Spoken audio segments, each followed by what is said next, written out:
ሰላም ጤና ይስጥልኝ የማዩ ስፖርት ተከታታዮች እንደምን አላችሁ? ትናንትና በአውሮፓ ቻምፒዮንስ ሊግ ሲጠበቅ የነበረው የሪያል ማድሪድ እና የማንቸስተር ሲቲ ጨዋታ በሪያል ማድሪድ አሸናፊነት ተጠናቋል።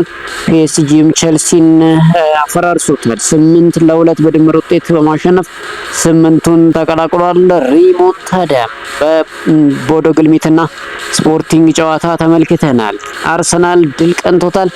ስለዚህ የምናወራው ነገር ይኖረናል። ዛሬ ባርሴሎና ከኒውካስል፣ ባየር ሙኒክ ከአትላንታ፣ አትሌቲኮ ዲ ማድሪድ ከቶትናም እንዲሁም ገላታሳራይ ከሊቨርፑል የሚያደርጉት ጨዋታ በጉጉት የሚጠበቀው ጨዋታ ነው። ስለዚህም የምነግራችሁ ነገር ይኖረናል። ከወደ ሴኔጋል በጣም አስገራሚ የተባለ ዜና እየተሰማ ይገኛል። ሴኔጋል ከወራት በፊት የአፍሪካ ዋንጫውን ከሞሮኮ መረከቧ ይታወሳል። ነገር ግን ይህን ዋንጫ ለሞሮኮ እንድታስረክብ እየተነገረ ይገኛል። ስለምን እንዲሆነ ሰማላችሁ። ብዙ የአፍሪካ ወይን እንዲሁም የእንግሊዝ ፕሪሚየር ሊግ የእግር ኳስ ተንታኞች በጣም ተቃውሟቸውን እየተናገሩ ይገኛሉ። ስለዚህ ጉዳይ የምነግራችሁ ነገር ይኖረናል። የኢራን ጉዳይ አሁንም እያነጋገረ ይገኛል። ኢራን የዓለም ዋንጫ ጨዋታ ወደ ሜክሲኮ እንዲቀየር ጠይቃለች። እነግራችኋለን። ዛሬ ባየር ሙኒክ ከአትላንታ ጋር የአውሮፓ ቻምፒዮንስ ሊግ ጥሎ ማለፍ ደርሶ መልስ ጨዋታ ሲያደርግ በጣም አስገራሚ የሚሆን ታሪክ ይሰራል ተብሎ ይጠበቃል። ባየር ሙኒክ ሙሉ የግብ ጠባቂዎቹን አጥቷል። በዚህ ምክንያት አንድ ወጣትን ከታችኛው ዲቪዥን ለማጫወት የወሰነ ይመስላል። ስለዚህ የምንነግራችሁ ነገር ይኖረናል። በስፔን ላ ሊጋ የዘረኝነት እንቅስቃሴን ምናልባት ለማውገዝ ከጠቀመ በሚል አዲስ ኳስ እንዳዘጋጁ እየተናገሩ ይገኛሉ። ሊቨርፑል በክረምቱ አርኔ ስሎትን የሚያሰናብት ከሆነ ማንን ይመለከታል የሚለው አንዳንድ ዜናዎች እየወጡ ይገኛሉ። እነኝና ሌሎችን ሰማላችሁ። በማንቸስተር ዩናይትድ ቤት ስለ ብሩኖ ፈርናንዴዝ ዛሬ የምናነሳው ነገር ይኖራል። እስከ መጨረሻው አብራችሁኑ ማዩ ስፖርትን ሰብስክራይብ በማድረግ እንድታበረታቱን በአክብሮት እንጋብዛለን። ቪዲዮአችን ላይክ እንዲሁም ቻናሉን ሰብስክራይብ እና የአውሮፓ ቻምፒዮንስ ሊግን ዛሬስ ማን ያሸንፋል የሚለው በተለይ የባርሴሎናን ከኒውካስል፣ ገላታሳራይን ከሊቨርፑል የሚያደርጉት ጨዋታ በጣም የሚጠበቀው ነው። ሁለቱ ጨዋታ እንኳን በሂሳባዊ ስሌት ያለቀ ይመስላል። ባየር ሙኒክ አትላንታን 6-1 አሸንፎ መምጣቱ ጨዋታው እንዳለቀ ይቆጠራል። ቶትናምም አትሌቲኮ ማድሪድን ጥሎ ያልፋል ተብሎ አይጠበቅም። ነገር ግን አሰልጣኙ የተናገሩት ነገር አለ። በፍጹም እመኑኝ ዘንድሮ አንወርድም እያሉ ነው። ይህንንም ትሰማላችሁ። ግን እናንተ በኮመንት ሴክሽን ግምታችሁን እንድታስቀምጡልን እንፈልጋለን። ትላንትና በአውሮፓ ቻምፒዮንስ ሊግ በተደረገው የ16 ውስጥ የደርሶ መልስ ጨዋታ እንግዲህ አርሰናሎች ድል ቀንቷቸዋል። አርሰናሎች ባየር ሊቨርኩሰንን በሜዳቸው አስተናግደው 2-0 በሆነ ውጤት አሸንፈዋል። የመድፈኞቹን የማሸነፊያ ግብ ኤብሬች ኢዜና ዴክላን ራይስ ሲያስቆጥሩ እንግዲህ ውጤቱን ተከትሎ አርሰናል በድምሩ 3-1 በማሸነፍ ወደ 8 ውስጥ የተቀላቀለ ክለብ መሆን ችሏል። በሌላ ጨዋታ ፒኤስጂ ቼልሲን 3-0 በሆነ ውጤት በማሸነፍ በድምሩ 8-2 በማሸነፍ ቀጣዩን ዙር ተቀላቅሏል። የፒኤስጂን የማሸነፊያ ግቦች ልማደኛው ካቫራትስኬሊያ፣ ባርኮላና ማዩሉ አስቆጥረዋል። እንግዲህ ፒኤስጂ 8-2 በሆነ ውጤት በማሸነፍ ሩብ ፍጻሜውን ተቀላቅሏል። ሪያል ማድሪድ በበኩሉ ማንቸስተር ሲቲ ጋር ያደረገውን ጨዋታ በቬኒሲየስ ጁኒየር 2 ጎሎች 2-1 አሸንፏል። ኤርሊንግ ብሮት ሃላንድ ለሪያል ማድሪድ የማስተዛዘኛ ጎልን አስቆጠረ። ሎስ ብላንኮቹ በድምር ውጤት 5-1 በማሸነፍ ቀጣይ ዙሩን እየተቀላቀሉ ክለቦች ሆነዋል። እንግዲህ አርሰናል ቀጣይ ስፖርቲንግ ሊዝበን ይገጥማል። ስፖርቲንግ ሊዝበን ወደ ግልሚትን 5-0 በማሸነፍ በድምር ውጤት 5-3 በሆነ ውጤት በመርታት ነው እንግዲህ ወደ ቀጣዩ የተቀላቀለው። ሪሞንታዳ ሰርቷል። ስፖርቲንግ ሊዝበን በወደ ግልሚት ሜዳ 3-0 መሸነፉ ይታወሳል። ነገር ግን ትላንትና በሜዳው 5-0 በማሸነፍ እንግዲህ ሪሞንታዳ ሰርቶ ቀጣይ ተጋጣሚው አርሰናል ሆኗል። አርሰናል ስፖርቲንግ ሊዝበንን ሲገጥም እንግዲህ የቀድሞ ታሪካዊ አጥቂያቸው ቪክተር ዮኬሬሽ የገዛ ክለቡን የሚገጥምበትን እድል አግኝቷል። ጨዋታው ይጠበቃል። ሪያል ማድሪድ ከባየር ሙኒክ ወይም ደግሞ ከአትላንታ አሸናፊ እንደሚገናኝ እጣ ድልድሉ ያሳያል። ያው ባየር ሙኒክ አትላንታን 6-1 አሸንፎ መመለሱ ምናልባት ዛሬ እንዳለፈ ይቆጠራል። በሜዳውም ስለሚጫወት ያን ያህል 6-1 ይታጠፋል ተብሎ አይጠበቅም። በአሁን ባለው ነባራዊ ሁኔታ ሪያል ማድሪድ አሁንም እንግዲህ ከባየር ሙኒክ ጋር የሚፋጠጥ መሆኑ አይቀሬ ነው። ፒኤስጂ ቼልሲን ጥሎ በማለፉ ዛሬ ተጋጣሚን ይጠብቃል። ሊቨርፑል ወይም ጋላታሳራይ ሊሆን ይችላል። እንግዲህ ሁለቱም ቢሆኑም ፒኤስጂ አሁን ባለው አቋም ምንም አይነት ስጋት የሚገባው አይመስልም። ዛሬ እንግዲህ ባርሴሎና እና አትሌቲኮ ማድሪድ የማለፍ ከፍተኛ እድልና ቅድመ ግምት ተሰጥቷቸዋል። ሁለቱ የሚያልፉ ከሆነ እንግዲህ ዳግም ባርሴሎናን ከአትሌቲኮ ማድሪድ የሚያገናኘው የስፔን ደርቢ የሚጠበቅ ይሆናል። በአውሮፓ ቻምፒየንስ ሊግ እንግዲህ በስፔን ባለፈው ተገናኝተው በድምር ውጤት 4-3 በማሸነፍ ስፔንን ከባርሴሎናን ከኮፓ ዴላሪ እንዳወጣው ይታወሳል። አትሌቲኮ ማድሪድ አሁን ምናልባት በአውሮፓ ቻምፒየንስ ሊግ የሚገናኙበት እድል እንደሚፈጠር ተነግሯል። በቀጥታ ወደ ሴኔጋል ዜና ስናልፍ ሴኔጋል የአፍሪካ ዋንጫን መነጠቋ ይፋ ተደርጓል። ካፍ ከወራት በፊት ሴኔጋል አሸናፊነት ያጠናቀቀችውን ውድድር ሲመረምር ከቆየ በኋላ አሸናፊነቱን ለሞሮኮ መስጠቱን በአዲሱ ውሳኔ አሳውቋል። ካፍ አንቀጽ 82ን በመጥቀስ ውሳኔውን በማስተላለፉ ሲያሳውቅ በአንቀጹ ላይ ማንኛውም ቡድን በመደበኛ የጨዋታ ክፍለ ጊዜ ወቅት ከዳኛው ፍቃድ ውጪ ለመጫወት ፈቃደኛ ካልሆነ ወይም ሜዳ ለቆ ከወጣ እንደ ተሸናፊ አሊያም ከውድድሩ ተሰናባች ይሆናል ይላል። የሴኔጋል ብሔራዊ ቡድን በፍጻሜው መርሃ ግብር ሜዳ ለቀው በመውጣታቸው ያልተገባ ባህሪ አሳይተዋል በሚል ጥፋተኛ ተብለዋል። ካፍ ባስተላለፈው ውሳኔ መሰረት የሞሮኮ ብሔራዊ ቡድን በፎርፌስ ሴኔጋልን 3-0 በመርታት የአፍሪካ ዋንጫ ማሸነፉን አሳውቋል። የሴኔጋል እግር ኳስ ፌዴሬሽን በቀጣይ ውሳኔውን ለማስቀየር ወደ ስፖርት ገላጋይ ፍርድ ቤት በማቅናት ጉዳዩን እንደሚከታተሉ እየተነገረ ይገኛል። እንግዲህ ከዚህ ዜና በኋላ የዓለም እውነታውን ያውቃል፣ ዓለም እውነተኛ አሸናፊው ማን እንደሆነ ይመሰክራል ያለው ሰይዶ ማኔ ነው። በካፍ ውሳኔ የአፍሪካ ዋንጫ የተነጠቁት የሴኔጋሎች ብሔራዊ ቡድን ኮከብ ሰይዶ ማኔ ቅሬታውን ገልጿል። ሰይዶ ማኔ በማህበራዊ ትስስር ገጹ ባስተላለፈው አጭር መልእክት ዓለም እውነተኛ አሸናፊውን ያውቃል ሲል መልእክቱን አስተላልፏል። የካፍ ውሳኔ የቡድኑ በርካታ አባላትን ሲያስቆጣ፣ ሌላኛው የቡድኑ አባል የነበረው ውሳኔ ኒያኪቴ እናንተ እብድ ናችሁ፣ መጥታችሁ ሜዳሊያውን ውሰዱ ሲል መልእክቱን አስተላልፏል። ካፍ ሌሊቱን የወሰነውን ውሳኔ ተከትሎ እንግዲህ በርካቶች ቁጣቸውን እየገለጹ ሲገኙ ሰይዶ ማኔ በአፍሪካ እግር ኳስ አዝኛለሁ ሲል ተናግሯል። አፍሪካ ታማኝነቱን አታለች ያለው ሰይዶ ማኔ ሜዳ ላይ የምንደክመው ለዚህ አይነት እግር ኳስ አይደለም ሲል ስሜቱን አጋርቷል። ማኔ ሙስና መኖሩን የገለጸበት መልእክቱን በጨዋታችን ውስጥ ብዙ ሙስናዎች አሉ፣ የሀገሪቱ ደጋፊዎች ስሜት እየጎዱ ነው ሲል ተናግሯል። በጣም ተበሳጭቻለሁ ሲል በውሳኔው ማዘኑን የገለጸው ሰይዶ ማኔ ያዘንኩት ለሴኔጋል ሳይሆን በአፍሪካ እግር ኳስ ነው፣ ደጋፊዎች ፍትሃዊነትና ክብርን ይፈልጋሉ ሲል ሰይዶ ማኔ ተናግሯል። የአፍሪካ ዋንጫ በካፍ ውሳኔ የተነጠቁት ሴኔጋሎች ምናልባት ፍትሃዊነት የጎደለው ሲሉ ውሳኔውን ባወጡት መግለጫ አሳውቀዋል። ፌዴሬሽኑ ተቀባይነት የሌለው በማለት አቋሙን ባሳወቀው መግለጫ አፍሪካ እግር ኳስ ገጽታ ያበላሸ ሲሉ ቅሬታውን አሰምተዋል።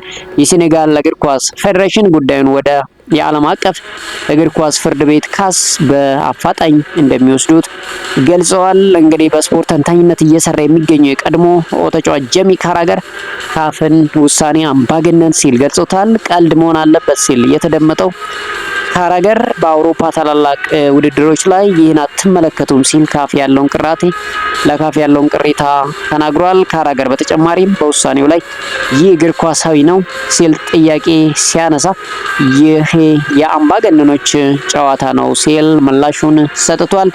እየሆነ ያለው ነገር አስቂኝ ነው። ውድድሩ ውሳኔ ማግኘት አለበት። በሜዳ ላይ ውጤት ነው። በአውሮፓ ይሄ ሊፈጠር የማይችልና የማይሆን ነገር ነው ሲል ተናግሯል።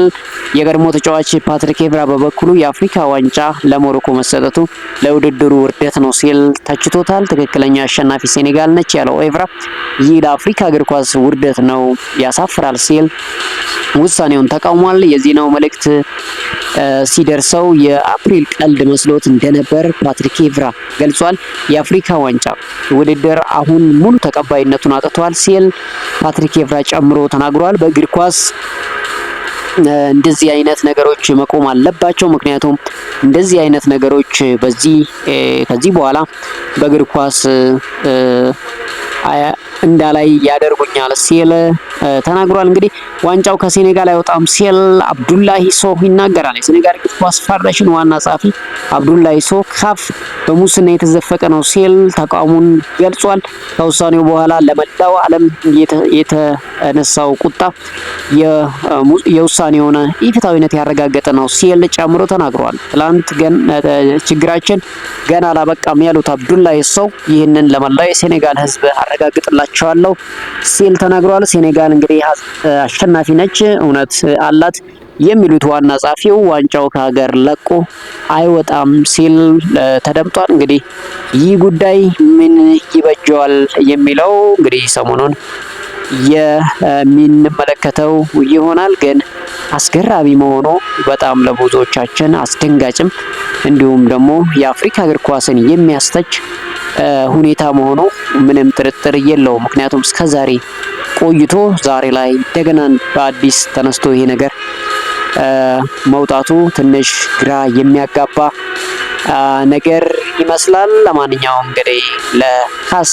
ይቀርባል ተብሎ ይጠበቃል። በተያያዘ ዜና እንግዲህ ሴኔጋል ከአርጀንቲና የቀረበላትን የአቋም መፈተሻ ጨዋታ እናድርግ ውድቅ አድርጋለች። አርጀንቲና ሴኔጋል ከጋምቢያ በምታደርገው ጨዋታ ቦታ ከአርጀንቲና ጋር እንድትጫወት መጠየቋ ተነግሯል። የሴኔጋል እግር ኳስ ፌዴሬሽን ፕሬዝዳንት ጥያቄውን ውድቅ ማድረጋቸው ሲገለጽ ፕሬዝዳንቱ ጋምቢያ ላይ ይህንን ማድረግ አልችልም ሲሉ ምላሽ መስጠታቸው ተዘግቧል። እንግዲህ አርጀንቲና ከስፔን ልታደርገው የነበረ የፋይናሊዝም ጨዋታ መሰረዙን ተከትሎ የወዳጅነት ጨዋታ ለማድረግ በመፈለግ ላይ መሆኗ ተገልጿል። ለዚህም ስትል ሴኔጋልን ጠይቃለች።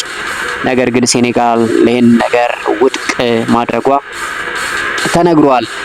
እንግዲህ ዛሬ በአውሮፓ ቻምፒዮንስ ሊግ ጨዋታውን የሚያደርገው የጀርመኑ ክለብ ባየር ሙኒክ ሁሉንም የዋናው ቡድን ግብ ጠባቂዎች በጉዳት ምክንያት አጥቷል። ማኑኤል ኑዌር እንደዚሁም የእሱ ተተኪ ይሆናል ተብሎ የሚጠበቀው ቁጥር 2 ግብ ጠባቂ ኦርቢግ ጉዳት አጋጥሟቸዋል። በዚህ ምክንያት ለበርካታ ዓመታት የኑዌር ምክትል የነበረው ኡልሬች በባየር ሌቨርኩሰን ጨዋታ ተሰልፎ መጫወቱ ይታወሳል። ይሁን እንጂ የ37 ዓመቱ ኡሬቻ ጥሩ እንቅስቃሴ ቢያደርግም በጨዋታው ጉዳት አጋጥሞት ለሳምንታት ከሜዳ እንደሚርቅ ተነግሯል። ቪንሰንት ካምፓኒ እንግዲህ ፊታቸውን በሀገሪቱ 4ኛ ዲቪዥን ወደሚሳተፈው የባየር ሙኒክ ከ19 ዓመት በታች የቡድን ግብ ጠባቂ አዙሮ ነበር።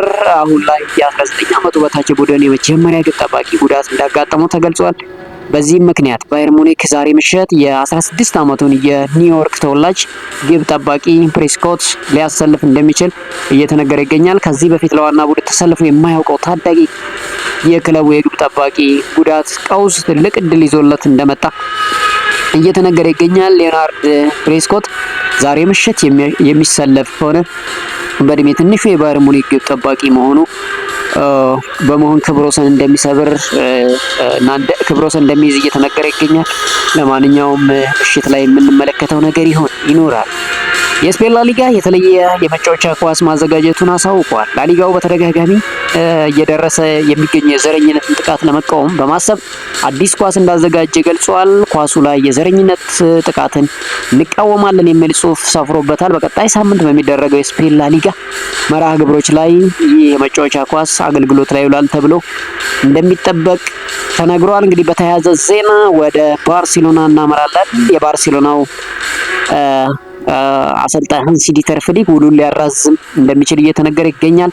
የካታላኑ ክለብ ባርሴሎና አሰልጣኝ ሃንሲ ፍሊክን ኮንትራት ለማራዘም ማቀዱን ፕሬዝዳንቱ ዋላ ፖርታ አሳውቋል። ዋላ ፖርታ እንግዲህ በድጋሚ ለ5 ዓመት መመረጡ ከተረጋገጠ በኋላ አሰልጣኝ ሃንሲ ዲተር ፍሊክ በባርሴሎና ቤት እስከ 2028 እንደሚቆዩ የገለጹት ዋላ ፖርታ በቅርቡ ይፋ እንደሚያደርጉ እየተነገረ ይገኛል። ሃንሲ ዲተር ፍሊክ ዳግም የባርሴሎና ፕሬዝዳንት ሆነው የተመረጡት ዋላ ፖርታ የ5 ዓመት እቅድ አካል መሆናቸው ተነግሯል።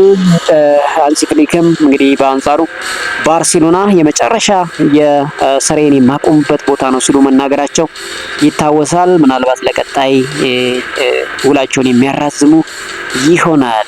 በሌላ ዜና ዛሬ ጨዋታውን የሚያደርገው ሊቨርፑል እንግዲህ ምናልባትም በክረምቱም አርኔ ስሎትን የሚያሰናብት ከሆነ ቀዳሚ የሚያደርገው ዣቪ አሎንሶ መሆኑ እየተነገረ ይገኛል። የመርሳይዱ ክለብ ሊቨርፑል በቀጣይ ክረምት አሰልጣኝ የመቀየር እቅድ እንደሌለው ከዚህ በፊት መዘገቡ ይታወሳል። ነገር ግን ሊቨርፑል በቀጣይ አሰልጣኝ አርኔ ስሎትን ካሰናበተ የመጀመሪያው እጩ አሰልጣኝ ዣቪ አሎንሶ እንደሚሆን እየተነገረ ይገኛል። አሰልጣኝ ዣቪ አሎንሶ በበኩላቸው ኃላፊነቱን ለመቀበል ዝግጁ እንደሚሆኑ ዘ አትሌቲክ ዘግቧል። አሰልጣኝ ዣቪ አሎንሶ ከሪያል ማድሪድ ከተለዩ በኋላ አለ ስራ ይገኛሉ። እንግዲህ መጀመሪያም ወደ ሪያል ማድሪድ ከመሄዳቸው በፊት ሊቨርፑል ምናልባት ሊያመጣቸው ይችላል ሲባል ነበር።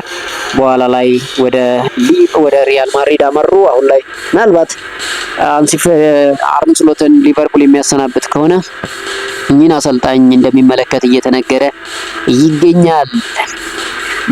ኖቫክ ጆኮቪች ስለ ሮናልዶ ይናገራል። ሮናልዶ ሲሸነፍ ማልቀሱን ወድለታለሁ ይላል። እንግዲህ እውቁ የሜዳ ቴኒስ ተፋላሚ ኖቫክ ጆኮቪች ክርስቲያኖ ሮናልዶ ሲሸነፍ የሚያሳየውን የሀዘን ስሜት እንደሚወድለት ገልጿል። ሮናልዶ ሲሸነፍ ሲያለቅስ ሰዎች ይቀልዱበታል፣ እኔ ግን ያንን ስሜቱን ወድለታለሁ ሲል ኖቫክ ጆኮቪች ተናግሯል። አክለውም ሮናልዶ ሁሉንም ነገር አሸንፏል፣ ነገር ግን አሁንም ሲሸነፍ ያለቅሳል፣ ምክንያቱም ግድ ስለሚሰጠው ነው ሲል ስለ ሮናልዶ ይናገራል። ስሜቱን ማሳየቱ ድክመት አይደለም፣ ተፈጥሯዊ ነው ሲል እንግዲህ ተናግሯል።